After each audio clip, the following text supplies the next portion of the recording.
আল্লাহ পবিত্র কোরআনে বলেছে, তোমরা আমাকে ডাকো, আমি তোমাদের ডাকে সাড়া দেবো। তবে আমার আপনার ডাকে আল্লাহ সবসময় সাড়া দেন না। পরস্পর বিরোধী মনে হচ্ছে। আল্লাহ বলেছেন আমাকে ডাকো, আমি সাড়া দেবো। তবে অনেক সময় দোয়া করছি কিন্তু কবুল হচ্ছে না।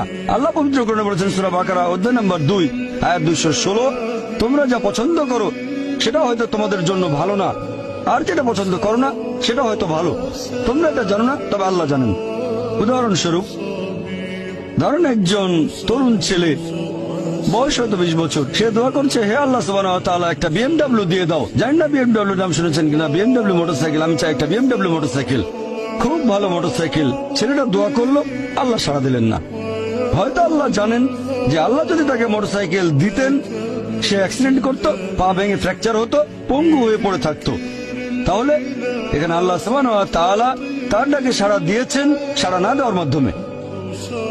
আল্লাহ তার ডাকে সাড়া দিয়েছেন সাড়া না দেওয়ার মাধ্যমে।